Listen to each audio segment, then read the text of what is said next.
الإنسانية لمرأة سيدة. احنا بدنا الجيش، بدنا القوى الأمنية هي تمسك.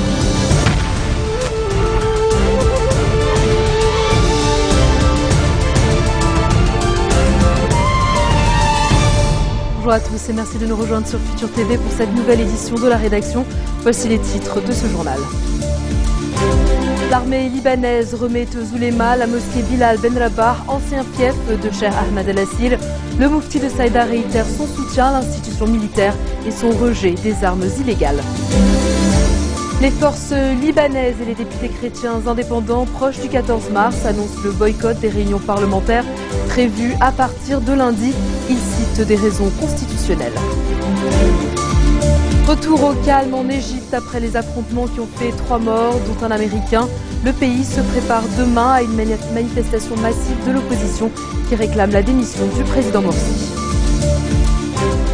Et à suivre également dans ce journal, Barack Obama en Afrique du Sud, deuxième étape de sa tournée africaine. Le président américain ne va pas se rendre au chevet de Nelson Mandela par égard pour sa santé, mais il a rencontré sa famille à Pretoria. La mosquée Bilal Ben Rabah, désormais aux mains du moufti de Saïda, l'armée libanaise a remis la clé de l'ancien fief d'Ahmed El-Assir à Habra au Cheikh Salim Soussan à la tête d'une délégation d'ouléma.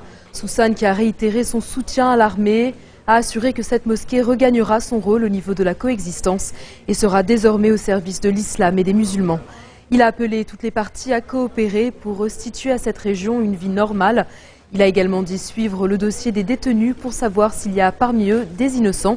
L'armée avait lancé en début de semaine une offensive contre les partisans de Cheikh Assir qui avaient attaqué un barrage militaire dans la ville de Saïda, au Liban Sud. Walid Jumblatt fustige la montée de l'extrémisme au Liban, appelant à soutenir l'armée et l'État. Le chef du Parti socialiste progressiste a déclaré dans un communiqué que les récents développements montrent que la prolifération des armes ne peut être traitée par les armes, mais par le retour au dialogue. Il a dit rejeter toute atteinte injustifiée contre l'armée, estimant que les Libanais doivent faire preuve de modération au lieu de tomber dans le piège de l'extrémisme. Un piège qui, selon Jumblatt, peut être combattu en soutenant les institutions de l'État, l'armée et les forces de sécurité.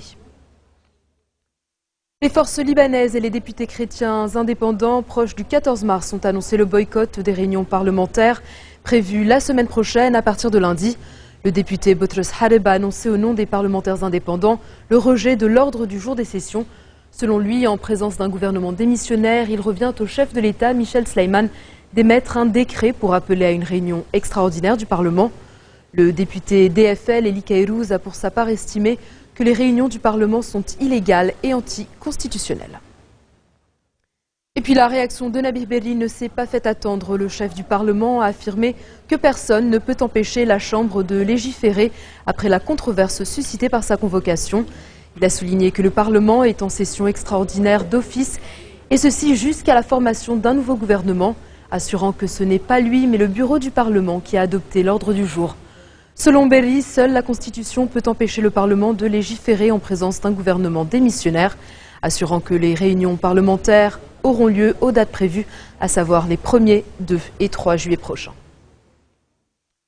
Le président Sleiman s'est entretenu ce samedi avec le Premier ministre désigné Tamam Salam. Au cœur de cet entretien, la formation du nouveau gouvernement et les consultations en cours.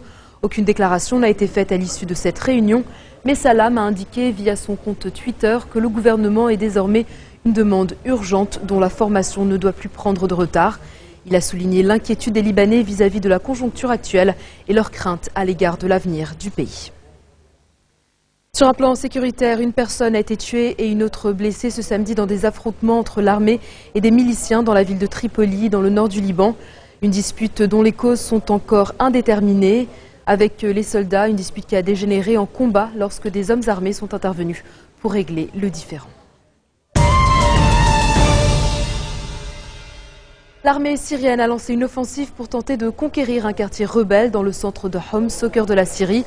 L'aviation a effectué plusieurs raids et l'armée utilisait toute son artillerie, qu'il s'agisse de mortiers, de roquettes, d'obus, de chars et de canons. Et puis à Deraa, berceau de la contestation contre Bachar el-Assad, les rebelles affirment avoir repris hier une importante position de l'armée. Ils espèrent désormais reconquérir totalement la ville.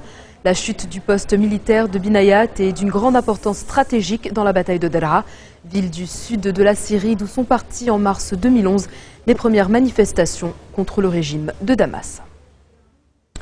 John Kerry annule une visite prévue aujourd'hui aux Émirats arabes unis pour poursuivre ses efforts de paix au Proche-Orient.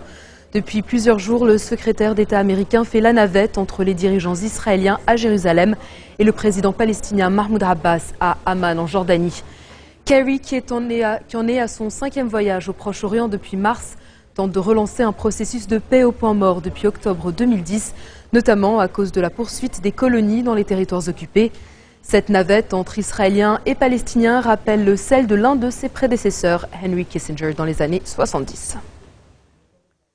L'Égypte sous haute tension à la veille du premier anniversaire de l'accession au pouvoir du président Mohamed Morsi. Une manifestation est prévue demain pour protester contre le chef de l'État. Un rassemblement qui promet d'être massif. L'opposition affirme que sa pétition pour la démission de Morsi et la tenue d'élections anticipées a recueilli plus de 22 millions de signatures. À la veille du premier anniversaire de l'accession au pouvoir du président égyptien Mohamed Morsi, ses partisans et ses opposants se mobilisent.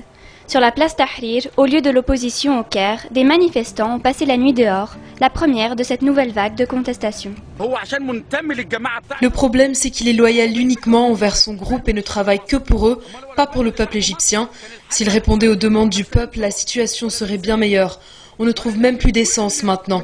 Depuis qu'il est là, il n'y a eu que des crises. Hier, ce sont des milliers de protestataires qui ont rempli la place, tandis que l'Égypte a résonné toute la journée au son de manifestations rivales. La tension s'est transformée en violents heurts à plusieurs endroits. À Alexandrie, la deuxième ville du pays, 3 personnes sont mortes, dont un Égyptien et un Américain. Des opposants ont aussi pris d'assaut des locaux des frères musulmans dont est issu Morsi. Dans la capitale, ses partisans se sont rassemblés par milliers pour défendre la légitimité de l'élection du président. La majorité des Égyptiens soutient le président Morsi. Quand ils ont voté pour lui, ils ont voté pour un mandat de 4 ans. Donc ceux qui demandent son départ aujourd'hui demandent en fait la fin de tout le processus démocratique. Pour ses détracteurs, Morsi accapare le pouvoir et ne tient pas compte des revendications de la révolution de 2011 qui a chassé l'ancien président Hosni Moubarak du pouvoir. Autre reproche, la situation économique accablante. Mais les difficultés économiques datent d'avant la présidence de Morsi pour ses supporters, qui affirment aussi que le chef d'État travaille à l'épuration des institutions corrompues. Mercredi soir, Mohamed Morsi a proposé une révision de la Constitution et la promotion de la réconciliation nationale, des propositions jugées trop vagues par ses adversaires qui ont lancé un appel. Une manifestation est prévue demain pour demander de nouvelles élections. L'armée, pour sa part, a prévenu les deux camps. Ces hommes interviendront si la situation devient chaotique. 7 personnes sont mortes depuis mercredi dans les violences liées aux manifestations. Au retour de la pause, direction la Corse pour le coup d'envoi de la 100e édition du Tour de France.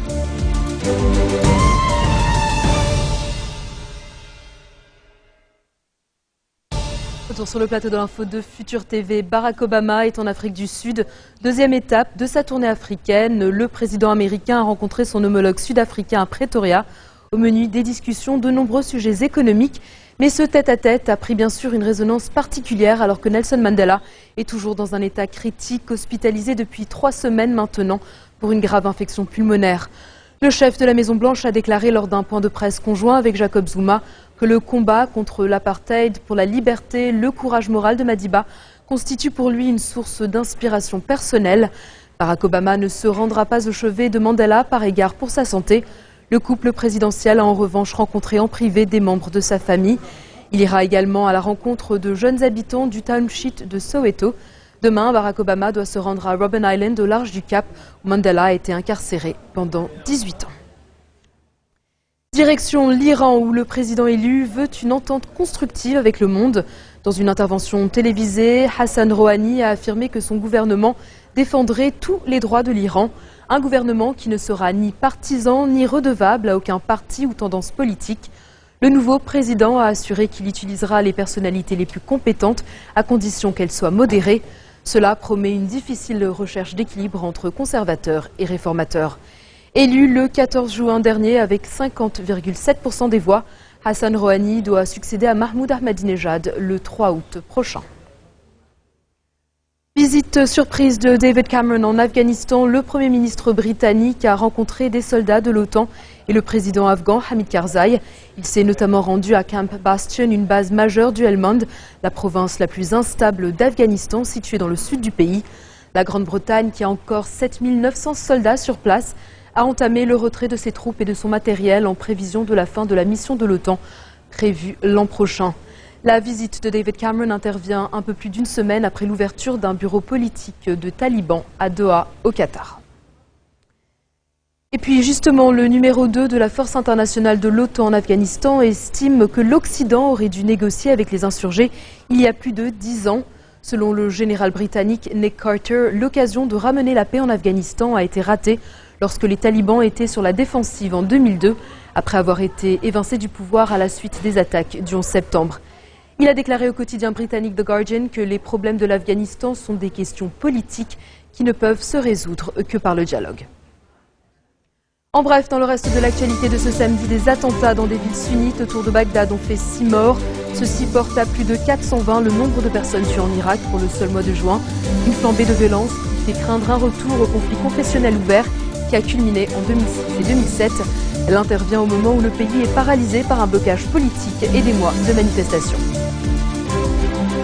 Une canicule exceptionnelle s'abat actuellement sur certaines régions de l'ouest des États-Unis, du Nevada à l'Arizona, où des températures records ou proches des records sont attendues.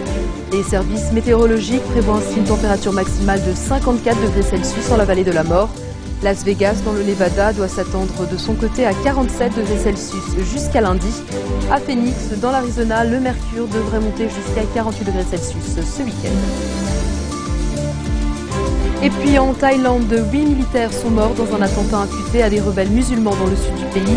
Ils ont été tués par l'explosion d'une bombe de 60 kg au passage de leur véhicule alors qu'ils traversaient un village de la province de Yala. 2 autres militaires ont été blessés ainsi que 2 villageois. Cette région est depuis 2004 le théâtre d'une rébellion séparatiste qui a fait plus de 5300 morts. Les négociations de paix ouvertes fin mars n'ont pas endigué les violences. Coup d'envoi de la 100e édition du Tour de France. Pour la première fois de son histoire, la course a pris son départ depuis la Corse. Les 198 coureurs du peloton sont partis de Porto Vecchio au sud de l'île de Beauté. Ils auront 3 semaines de course et 3404 km à parcourir. Jamais la Grande Boucle n'avait emprunté les routes corses depuis sa création en 1903. Les cyclistes parcourront 3 étapes inédites avant le retour sur le continent, prévu pour le 2 juillet à Nice. Pour son directeur, la Corse permet au Tour de France d'avoir un parcours sportivement probant, esthétique et spectaculaire. On l'écoute. La montagne dans la mer, chacun va comprendre pourquoi on dit d'elle qu'elle est l'île de beauté, les calanques de Piana, etc. Et tout ça dans un parcours où les coureurs qui n'ont pas reconnu et qui ont fait d'ailleurs une grave erreur, ils ne doivent pas être très nombreux, sauront pourquoi on dit du Tour de Corse automobile qui est le rallye aux 10 000 virages, parce que ça va beaucoup tourner. Et il y avait la volonté de faire, oui, quelque chose de beau, avec un Tour de France qui est donc 100% français pour la première fois depuis 10 ans dans son parcours, et la volonté de mettre quelques-uns des lieux les plus beaux, les plus connus de notre beau et vieux pays. Je ne concevais pas, par exemple, de ne pas mettre le Mont-Saint-Michel et Versailles sur le parcours du Tour. J'espère qu'on va voir la confirmation de la montée en puissance des Français sur le Tour, qu'on connaît depuis 2 ans. L'an passé, Pierre-Roland 8e, Thibaut Pinot 10e. Pinot, 22 ans, son premier tour, qui gagne une étape et qui finit dans les 10 premiers. Ça n'était pas arrivé depuis 1947, depuis le Tour de la Reprise. C'est la fin de ce journal. Avant de se quitter, le rappel des titres qui ont marqué l'actualité de cette journée. L'armée libanaise remet aux oulémas la mosquée Bilal Ben Rabah, ancien fief de Cheikh Ahmed El-Assir. Le moufti de Saïda réitère son soutien à l'institution militaire et son rejet des armes illégales. Les forces libanaises et les députés chrétiens indépendants proches du 14 mars annoncent le boycott des réunions parlementaires prévues à partir de lundi. Ils citent des raisons constitutionnelles. Retour au calme en Égypte après les affrontements qui ont fait au moins 3 morts, dont un Américain. Le pays se prépare demain à une manifestation massive de l'opposition qui réclame la démission du président Morsi. Et puis Barack Obama en Afrique du Sud, 2e étape de sa tournée africaine. Le président américain ne va pas se rendre au chevet de Nelson Mandela par égard pour sa santé, mais a rencontré sa famille à Pretoria. Merci de votre attention. Retrouvez-nous tous les jours à 16h40, heure de Beyrouth. Vous pouvez également nous suivre en ligne et en direct au www.futurtvnetwork.com ou en téléchargeant gratuitement notre application mobile Futur TV Lebanon. Excellente suite de programme sur notre antenne et à demain.